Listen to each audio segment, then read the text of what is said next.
Oh, hi, welcome back again, everyone. So today we're going to play a short nudity horror game called Still Beneath the Soil. This is, like, set in, I think, 1837, and there's a dying town, and there's supposed to be a Lovecraftian type thing. So I'm curious why we're starting off with a novel. To Dr. Shaw, it is with no small measure of shame that I entrust this grievous task unto your capable hands. Alas, my constitution has declined in such steady fashion that I find myself unable to further pursue the matter at hand. I pray you accept this letter as your sole compass in the days to come. Know that Dunbridge, once a modest yet thriving settlement, has suffered grievous decline since the War of 1812, wherein it was employed as a base of operations by virtue of its promising geography. In the decades since, the town has withered to a mere shadow of its former self. A ghost town, one might say, where vacant lots now outnumber living souls. No commerce endures there, for the surrounding farmland has been rendered desolate and unusable, foully marred with long-forgotten landmines. I don't think they had landmines back then. They might have, but I'm not sure on the time frame here.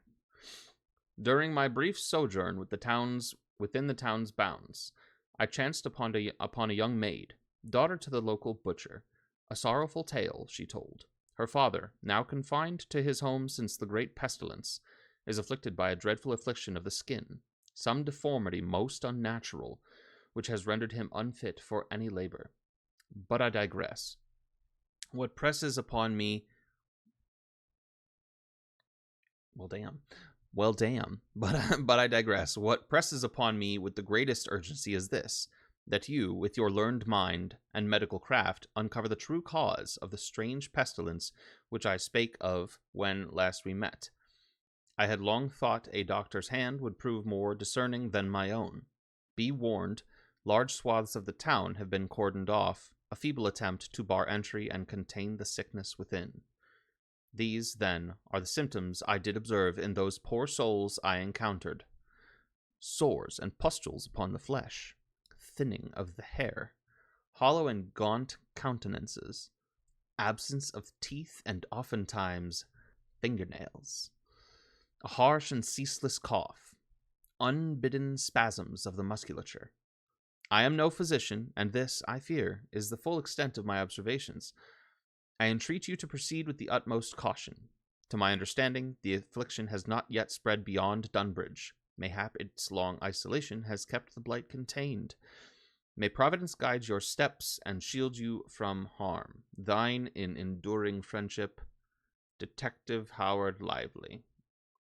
Is there anything else that I need to be concerned with? Apparently not. Well, if you've stuck with me while I read that entire thing, then you get to see the rest of this. You are about to enter the small village of Dunbridge. It is up to you to find out what mysteries plague this old town.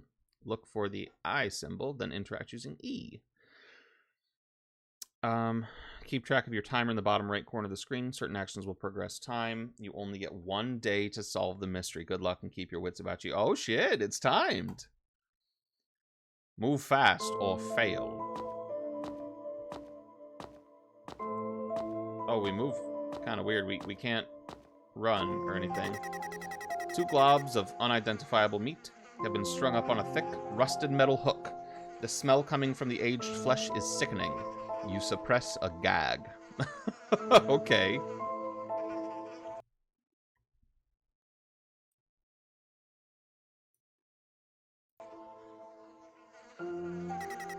The workshop seems long abandoned.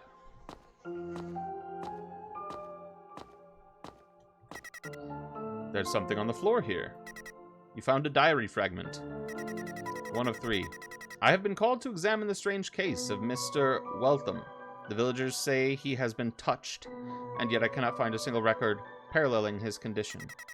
His breath rasps, and his skin bears a most unusual texture, as if it's been stretched too tightly, and yet I cannot find any indication of swelling. He speaks of strange dreams. I dismissed it as fever-induced delusion. I prescribed bed rest and tincture of laudanum.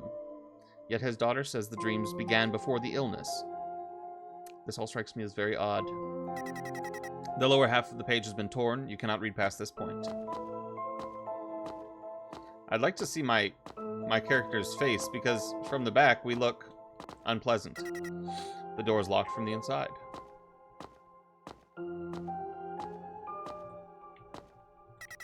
The door's been boarded shut.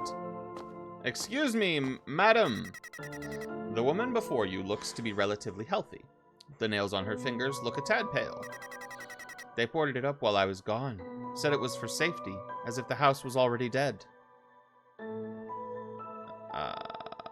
About the house.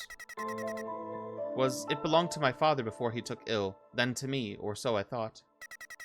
Didn't even get to fetch my things. I went out for grain and came back to timber and nails. About your father. He took ill before the rest. First it was his hand, skin turned rough, then cracked. Stopped butchering not long after. Couldn't hold the cleaver anymore. He used to be so proud of his work. Said the town deserved the best cuts. About the hole in the town square. Odd, isn't it? But believe it or not, it's been here a while. Father said it's holy. You don't question a miracle. That was after he grew ill, though. He started saying erratic things. Okay. The door's locked from the inside. I hope town is small, because we do not move fast. And I can't sprint. You found a diary fragment. 2 of 3. I went and examined the site the villagers spoke of, the hole in the town square.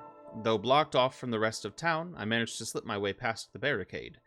I now regret my visitation, and curse my innate curiosity. The air was thick and heavy.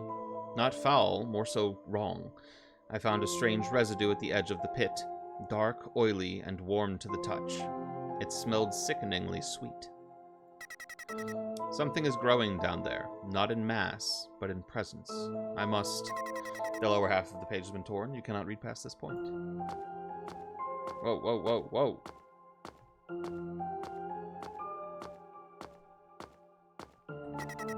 Door's locked from the inside. Nobody wants to talk to me.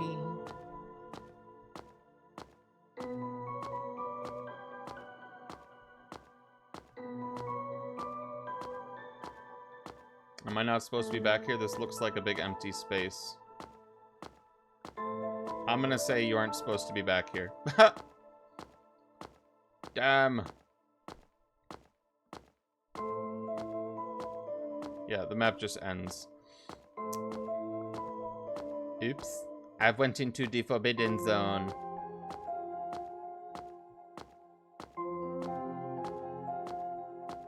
I'll come back for you, madame. The faded remnants of newspapers and event proclamations cling to weathered boards, their ink blurred and paper brittle with age, the posters swollen and yellowed by time and damp, bare dates long past. Locked from the inside. How about you? How's it going? Great sunny day, right? The old woman hides her face in rags. Old hag, you've brought the wind with you, stranger. Smells like ashes and old secrets. Don't mind me just talking to the dust again. About the church. A cross too big for any man. They put it up so it'd look holy, but the wood still bleeds. I can smell it. Okay. Okay. Enjoy your bloody smells. Found a diary fragment. 3 of 3. There are songs in the stone. They call me by name. I must return to the hole. Not to study, no. I must kneel. Oh. Alright then. That seems... This is seeming like a bad. Like a very bad. There's an eerie silence about the church. You feel uneasy. Head inside? Yes. Head inside the church. Am I Michael Jackson?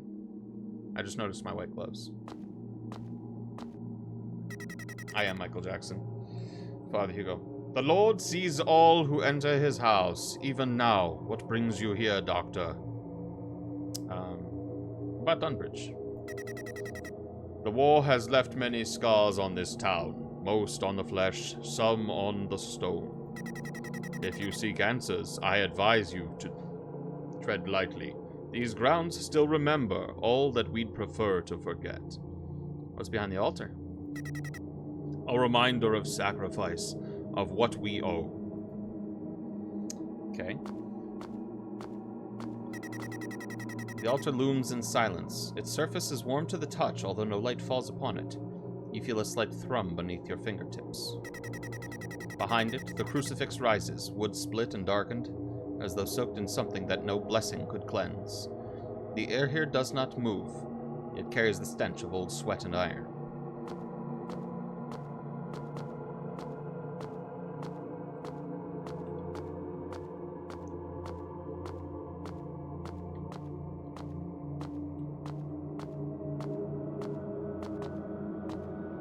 Oh my god, man. No, I don't need all that again. Oh no! I broke it!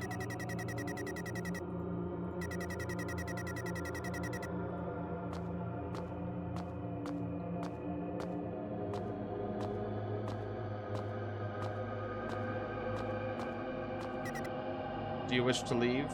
Leave the church. Hee hee! That's all I can think about now that I've seen my dude.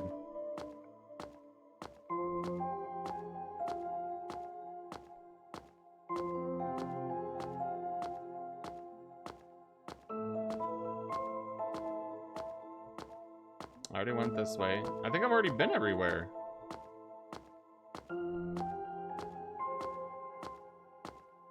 You peer into the thick fog that blankets the village. The town square lies eerily silent, untouched by time and yet emptied of any signs of life. At its center, a wide, jagged hole scars the stonework. It doesn't look like a sinkhole. The break is too violent, too deliberate. The ground seems torn, not sunken. You can't say what's happened here.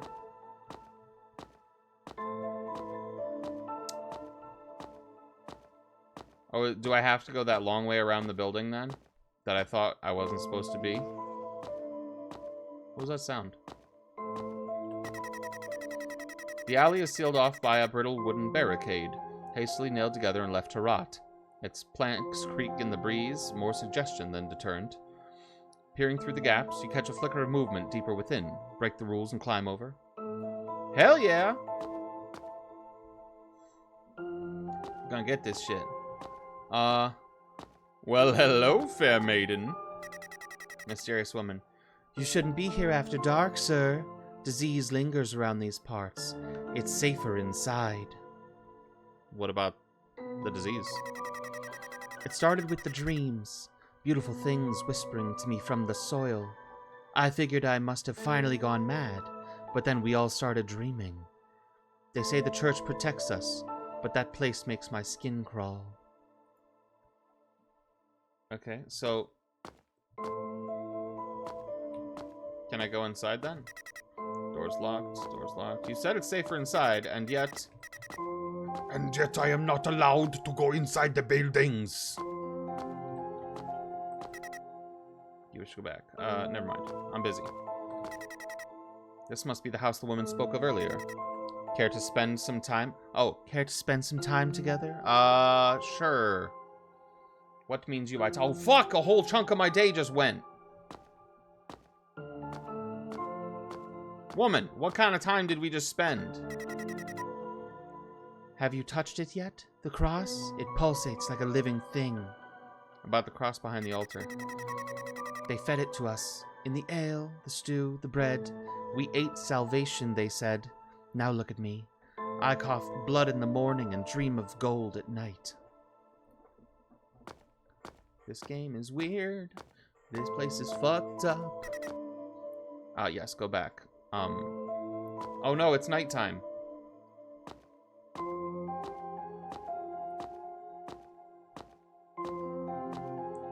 To the church, gonna touch the cross and probably die. Let me in, Father so-and-so. I wish to touch it.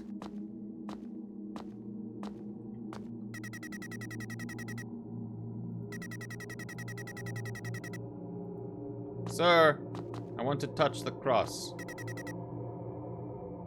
I have seen the marrow of creation. It is sweet. About the curse. Curse? No, this is evolution. What? I was reading! The fucking day ended. Well, it was evolution, apparently. To Detective Howard Lively. I write to you with a hand still trembling and a mind heavy with the weight of truths best left buried. I left Dunbridge as the sun dipped beneath the hills, casting long, clawed shadows across the moors. The villagers did not stop me. They could not. Some watched from shuttered windows. Others writhed behind boarded doors. The affliction is no fever, no plague bred of natural decay. I sent a report to the society, sanitized. The truth would see me committed, yet at night, when all is still, I dream of the earth yawning open, and the warm breath of something vast stirring in the dark below. Dunbridge remains. The curse sleeps only lightly. Yours, D. Shaw. True end. The curse beneath Dunbridge. Oh, cool. I didn't even know there were multiple endings to this. Yeah, I didn't even know there were multiple endings to this. I like this. I like that it's just like a mystery you don't get to fully understand or learn. Character design be damned. If I wasn't Michael Jackson, I don't know who I was. That was my only distraction. Just hilariously combined with the fact that you kind of glide when you walk. But no, this was really good. I like this a lot. I really like that it's just this. It's not a jump scare kind of thing. It's more of like an inner, deeper foreboding kind of thing where you know that there's something wrong. You know it. Everyone knows it, but no one will speak it because they're now under a spell of sorts. I don't know how to frame it. I'm not a writer, but this was good. I like this. This was short, spooky, just a nice little creep fest. There's something big out there. Watch your backs. It's gonna fucking get you. But on that note, I hope you guys enjoyed this one. Thank you so much for watching. Until next time, later.